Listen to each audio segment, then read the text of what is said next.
thousands of gold ahead.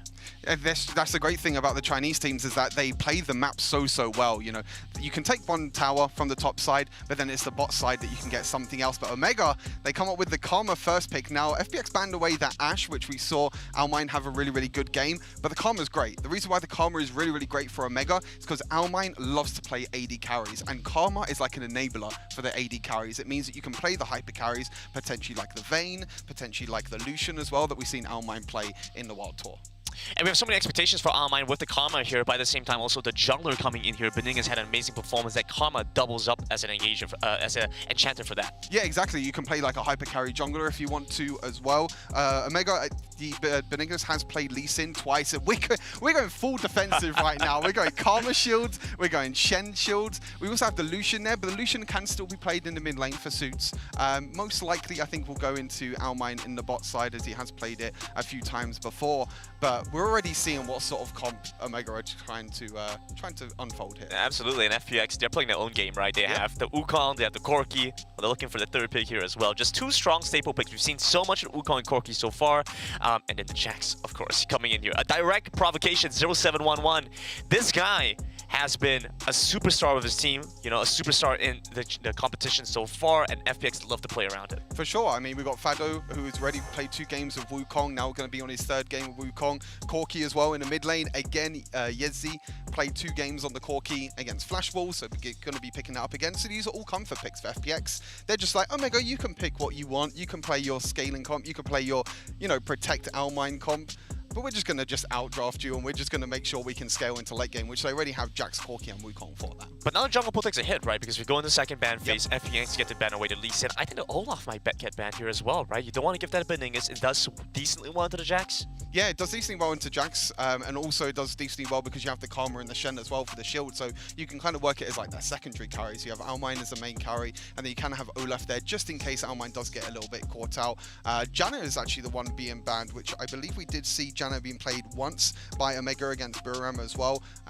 Cylinder had a really great performance as well on that, so kind of making sure that the support champion pool is hit, because that Karma can still go into mid lane for suits, so we could be potentially looking at, you know, Lulu is still open, is something that Cylinder has played as well for Omegha, and just go for more shields than heals. FPX could also choose to take that for themselves. Instead, go for the Varus. Safe options in the bot side, right? You have long range wave clear, you have the pick-off potential, just does a lot for the team. Yep, just comfort picks again for the side of FPX. Like you said, you know, the wave clear, they're going to be playing safe in the bot side, especially potentially against a Lucian as well. All you do is sit back, use your piercing arrows, use your wave clear, and then you'll be able to stay completely fine in the bot side. Now it's Omegha. Now they're going to be able to round out their team comp. Now we already know that it's going to be about all the shields and the heals, and it's going to be a Zig. So I would think that this is Zig's mid lane for suits, and then Almine is going to play Lucian, because Almine has not played a single AP match. Look at how small the Ziggs is on It's so tiny, so cute as well. But yeah, I think the Ziggs is going to go into Suits' hands, and then Almine's going to be in the AD carry. But now it's like, does Karma go into support role, or does Karma go? I mean, Karma is going to go into support role, which means Riven top lane. So here's the thing that's kind of tossing me off a little bit here, Stuart, right? Omegha have come into this, we see a really good team fighting composition, stuff that scales pretty decently well, right? You have the Karma, the Shen, the Riven. But this hasn't been the narrative that we've been going into this with, right? This series has been Omegha are a team that get early leads, they team fight really well. But now they're looking to try and contest FPX going into the late game, trying to play the Riven, trying to play the Lucian. What's going on here? Yeah, it seems like they've gone for, like you said, a different approach. I mean, they still have a little bit of early game pressure. You know, Riven does fairly well in the early game, does scale quite a bit. You got the Lucian in the bot side as well with the Karma, which I feel like they're going to play very aggressive. They have to be careful because Lei is on that thresh as well. So if you step a little bit too far forward, Lei's going to be able to grab you in with the hook and the flay as well. But like you said, Omegha have the scaling on their side as well. They have the Ziggs, they have the Shen and the Riven as well. But on the side of FPX, you can see as well, you know, they got the Corki, they got the Jax, they got the Varus, and the Wukong on the top side. This is a very comfortable draft for the side of FPX. Yeah, FPX really get to play for what they want to go for, and this is something that we've seen develop a lot with in the current meta. A lot of Wukong, a lot of Corki does really well into this. Like you mentioned, really strong, but now they're going up against the Chinese #1 seeds. We'll have to see how they do in this first game of the series. Absolutely. Lots of hopes placed onto Omegha, but FPX looking to keep the domination going. As we go into game #1, FPX here with a very powerful late game scaling composition. Omegha want to try and look for that lead early. Fun fact, 0711 and Xiaoma are the only two people in the tournament, only two players in the tournament that have not died a single time yet. Oh. Interesting facts. Okay, so we'll have to see if that keeps going as well. Obviously, they haven't played as many games because they're in the group stage, but right. against Flash Wolves, they didn't die a single time. So now it's that time. We gotta keep an eye on that. If 0711 is gonna die at all in this competition, in this round, Wow. Fado's already in a spot of trouble. No flash forward from Huya. Fado was just playing really, really. He knew. I think he knew he wasn't gonna die by the ignite. So he was just like, I don't need to use my flash. I don't need to flash away. But already aggression by Huya, and Huya is a player that loves to play these tanks. Played Garen twice as well in the first stage against Buriram. He's played the Shen a lot of times as well in the Wild Tour. But what he does on these tanks, he plays aggressive. He doesn't care that he's playing the tanks. He likes to go forward, he likes to play aggressive, and we've seen that already, just in this first little exchange against Fado. He wants to go in, he wants to play aggressive, and Shen is a champion that still has quite a lot of decent early trades against Wukong. Right. Being able to shut him down, do decently against Wukong is going to be a really big part of that, but I want to see Huya have impact as the game continues, right? Because him having a decent laning phase isn't what's going to win Omegha the game. It's going to be how well he's going to be able to match the rotations, how well he's going to be able to use his ultimate, and so many other factors that need to be seen here. But a good start for Omegha nonetheless, right? All that put aside, good start for Omegha. Yeah, it's a really, really good start for Huya up in this top side, and I think overall is, we're getting decent trades across the map for Omegha. But like you said, I think it's going to be a situation where Yedzi and Huya are both going to build Hullbreaker, and then we're just going to get a side lane situation. But Huya is always going to be able to stay on the side of the map wherever he wants to go, whether it's the top side or the bot side. As Lei's just going to land a hook. He's going to be Suits is going to be fine though. Just going to be sitting mids. This is something that Omegha have done before though. Ziggs in the mid lane. You still need that little bit of wave clear. FPX have the wave clear with the Varus and the Corki. And I feel like if the Ziggs didn't get picked up by Suits, then I think the wave clear for Omegha is a little bit.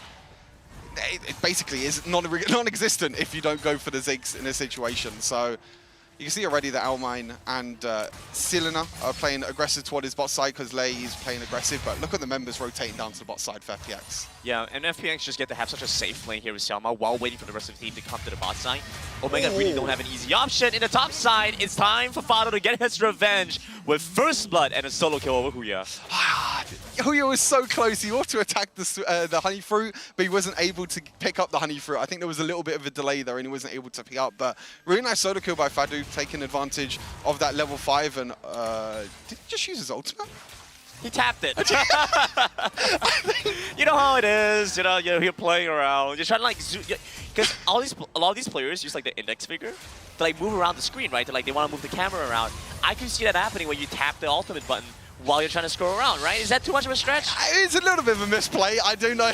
I mean, I would hope that that doesn't really happen, but I guess little mistakes do happen, though. For Xiaoma, he's not going to have that ultimate available. It's already halfway onto cooldown, though, so it's fine. Yeah, it'll be back up. Yeah, exactly. It'll be back up in time. He's not going to worry too much about it. I mean, to be fair, Omegha might not even realize that the ultimate's down, because I think it was completely out of vision. Yeah, it was completely out of vision, so maybe they won't realize that, but already in this top side, we're seeing a lot of exchanges by Fado and Huya, and it looks like 0711 is also going to be roaming up to this top side now.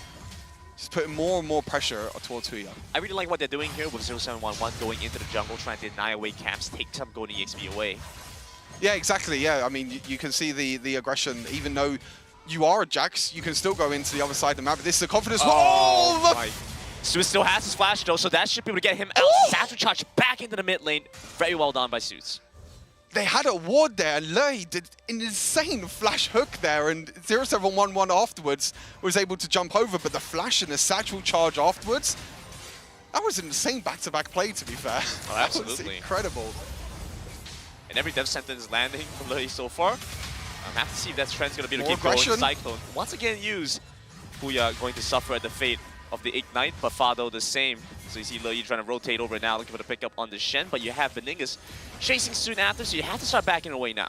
Yep, you have to back away, but this Baron lane at the moment is all about just exchanging and all about the pressure in the top side right now, but I mean, it's going in the hands of FPX, but package is down, Dragon's up, and that's the package gone down already for Yedzi, which means that Omegha could look towards the objectives, but it looks like it's just going to be a trade for now.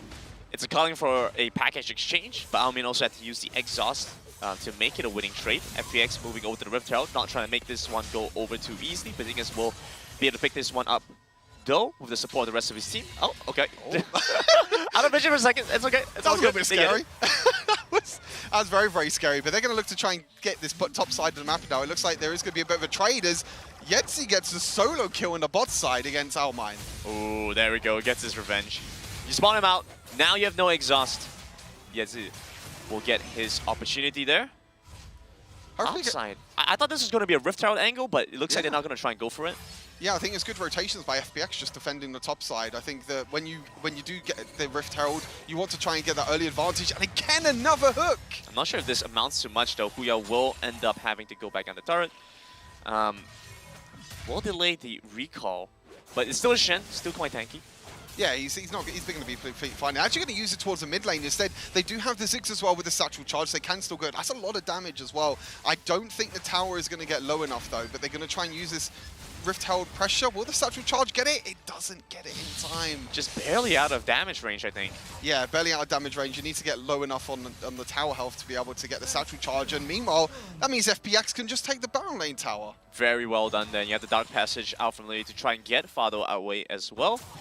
Just a very well done job by FPX. They're going to keep this one going. Pressure in the bot side, pressure in the top side, mid side. You just got to keep it even, you know. You got pulled so much attention away from Omegha. They're looking to take this turret down. There we go. Goes down eventually. That's still a decent trade, though, I feel like, for Omegha. Even though they don't get the first tower go, they still get a trade in terms of towers. I want to quickly mention about the lane assignments that Omegha are doing at the moment. They're putting Almine in the bot side. Now, obviously, this is not a hull breaker Almine. This is just a full crit Lucian, which means that he's going to be having a very, very difficult time. As I say that, Transcendent Embrace. We're going to take down Lei, but a death sentence. Not going to connect, lands onto a minion instead. But the box will keep them away. Almine has no way into the fight.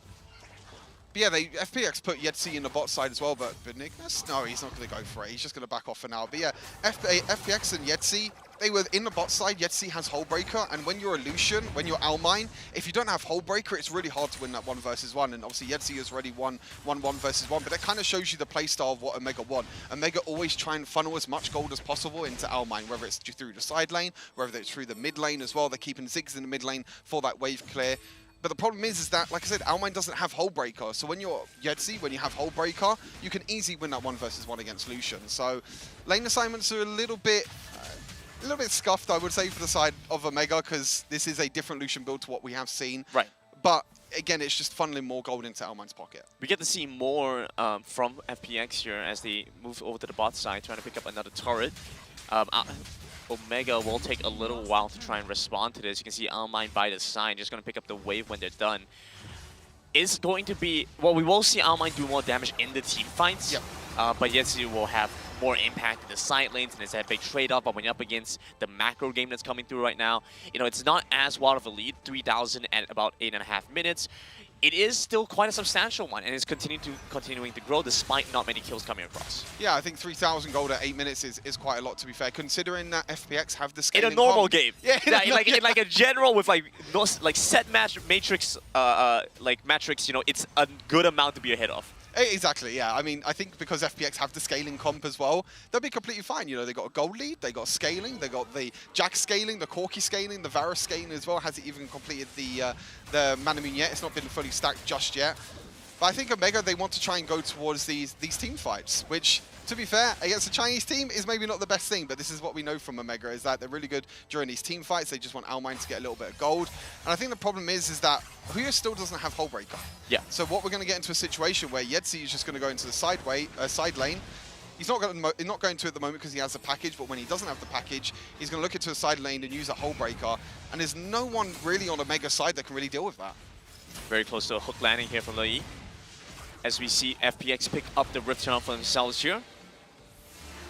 Yeah, there's not really much that they can do at the moment. This is kind of the problem with Omegha right now, is that the team fights and everything. And, oh, Benignas! Oh, he's going to get caught out. Is he going to make the miraculous escape? Trying to move in onto the turret. Maybe get some damage on the way out. Lei picks up the kill for that one. But down the bot side, we still get some work done here by Huya. Now, this is probably one of the smallest gold leads we've seen so far, considering the last couple of games we've seen. Nova just played a game against Team Flash. We just saw the game from J-Team and RRQ. Both series had some insane gold leads for the WRL teams. But FPX now in a much smaller gold advantage. I mean, do you see a chance here for Omegha? I'll be totally honest, it's difficult. I think, like I mentioned already, I think FPX do have the scaling advantage as well. As you see, Yedzy's just playing really aggressive, but you can see the rotations around the map at the moment. You can see that even though Huya tries to dash in, but you can see already, you know, when the objectives come up, FPX are always there. They're always the first ones there. They're always secure the objectives, getting the vision control as well. And you can see Omegha, they're trying to look towards this top side of the map, trying to get the tower, but look, they're not even going to play aggressive enough. I feel like Omegha are really scared in this game. They're not trying to, they're not trying to make these crazy plays or something that we saw against them. They don't have the same pick potential of what we saw against them against Buriram. They don't have the Ashe, they don't have the Lux as well. They're trying to wait for the scaling for the side of, you know, the Shen, the Riven, and the Ziggs. But the problem is that when you're against a Chinese team, we've seen teams try and do that before, and it just doesn't work. It's not about the composition. It's purely by the fact that when you step into the rift with a Chinese team, I mean, that just immediately says something, right? So, are you gonna a glass half empty kind of guy, Stuart? I would say so. You would say so? I would say so. Well. I have hope. I'll ask you, I'll put it this way. Give me the glass half full side. What does Omegha have to do to try and get a hit and try and possibly win this game? I think they have to try and look towards Almine. He hasn't got 2 items completed yet, but I think we have to try and look towards Almine and try and get as many shields and heals on him as possible. As they say that, Teamfight breaks out, FPX move in, we find the first kill onto the Karma. Selena will go down. Midside continues to face a barrage by FPX to start to dive in further. 0711 is going to dive in deep. He goes into stasis with the Hourglass, but looking to go down. That's his first death coming through. And FPX might get the midside turn, but they have lost 0711 in the process. A little bit of over-aggression there by 0711. Like you said, it's his first death. Unfortunate. We don't get a deathless 0711 this game. Oh, Fadu, though, he's going to find Benignis, but he's not going to go in. But I think it was just a distraction just so FPX can get a mid lane towers. Fadu! That was a close one. That was a close one. I mean, you can see the goal lead already, though. We're about 8,000 goal lead now for FPX. We take a look back at the replay. Again, I think it's 0711 just trying to look for the over-aggression because they got the mid lane pressure. They have the pushing as well from the minions. They got the Rift Herald. And 0711's just like, yeah, I'm going to dive in. I don't really care. I have the stasis. And you can see that Omegha just have to back off because you can't really do that much against a Jax, which means that they basically get the mid lane tower for free. Omegha, they don't really get much else from this. They only get 1 kill, but they do lose the tower in exchange. And you can see at the moment that across the map, you can see that FPX have just got gold leads everywhere right now, especially in the mid lane in the jungle. I mean, take a look at that last fight. You know, Almine was over by the back, was still putting out some good damage. I think that's a big reason why the fight was so close to begin with, right? Yeah, exactly. Interesting enough, the Karma build is very interesting. I feel like, I mean, it looks like it's going to be a tank Karma build. I mean, he's got the, I can't remember the item it's called. What's the tier 2 item that builds into like Dead Man's Plate? Something belt or something. Oh, Giant's Belt. Yeah, no, not Giant, something belt. I can't remember. I don't think Dead Man's Plate? Dead Man's Plate is like Giant's Belt and like Chainfest. Is it something else? No, I think it's something else. Are you looking for something? Oh, you mean? 2 item. But that goes into like Force of Nature, right? That's the flight, like the flight pants or something. I think it goes in Dead Man's Plate as well. Anyway. Oh, it might be. Actually. I think I can't remember what the item's called though, but it's more of like a tank Karma build, which I would have liked to see like a more supportive Karma build. You know, maybe Ardent Sensor, stuff the flowing water as well, and try and get Almine a little bit more damage. But with this build, it's just more to do with just trying to survive. You've got Rod of Ages for the scaling and a little bit more damage as well. But the problem is that where, you know, your only real damage source at the moment is from Suits and from Almine. As Benignis, he's going in. Oh, the hook lands! Beautiful engage coming through from FPX. They've set up in position and will find their reward. The first kill coming through onto Selena once again. The ultimate tries to come in from Huya to try and save the life of Selena, but unfortunately, they're not going to be able to. And look at this, FPX, 14 minutes into the game. Omegha just can't do anything about it at all. You can see Suits trying to push the mid lane, but that's going to be a Baron. No vision here for Omegha, so FPX get to pick up the Baron. No contest available this time around. And that's the great thing is that the vision control on the side of FPX, they were able to go towards the Baron. They were able to bait the members of Omegha in. It was Benignis who tried to look for the face check onto the Baron. They tried to get the vision control, but the problem is that you're face checking into 5 members. Yeah. You know, the hook from Lei as well afterwards just secures the deal and secures that Baron. All right, well, there we go. We don't have to worry about that anymore because we're not going to see that item on Selena anymore. Did he just sell the item? Is he going Rylai's? Is that It looks like Rylai's. It looks like Rylai's. But he just sold the item. You lose so much gold for selling an item. Maybe it's just a misclick. maybe he didn't know the build himself. Maybe he was like, oh, I'm going to build this into Rylai. It's like, It wait a gives me second. move speed. I'm gonna run really fast. But then he was like, wait a second. I don't need move speed. I need Rylai's. But Yeah, I need to slow them. I don't need to go faster. I need them to move slower. I think even if you slow FPX at the moment, they're still in full force. They have the Baron buff. They're playing aggressive as well. They're just going to be sieging the towers. You can see there's 1-3-1 composition at the moment. You got Jax in the top side, Corki in the bot side with the whole breaker, and they're just going to be able to break the entire base of Omegha. And there's honestly nothing that Omegha can do about it right now. And just kind of squeezed out, you know, they just don't have any space to get away from. They constantly have to deal with the waves coming through. They're losing a lot of golden EXP through the jungle. Dragon has been up for a while now, but neither team really has any reason to go for it, right?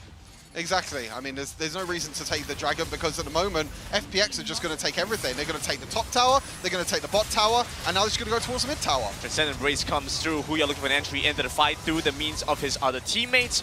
Very beautiful Huya dash in, flash. looking to try and finish off Selma if they can. It will be able to get him down in time. Varus goes down, but 0711 working his way onto the Nexus, going through with the counter strike, and he'll be able to get so much done alone. The creeps get it done, and FPX find the first win of the series. The vision control around the Baron, the pick that they got, and as soon as the FPX take that Baron, you know they're going to go for a 1-3-1 composition with the Jax, with the Corki. They're going to push all 3 lanes, and Omegha just have to sit back. They just have to wait. But the problem is, you got everyone pushing into your base. You got super minions. You got the champions pushing into the base. And there's just nothing you can do. You just sit back and you just have to accept defeat. Look, the Nexus had fortification on, right? And then, which is FPX. There it is again. Yes, exactly. And you know, again, pretty much clean, very, pretty much a perfect game, Yeah, as we snowball. keep saying.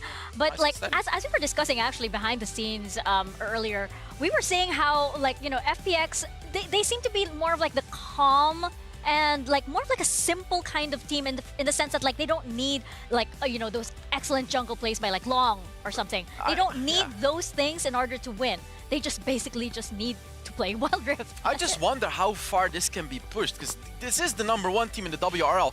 Although it may not 100% feel like it, because we've seen Nova make flashier plays, just like Mika mentioned.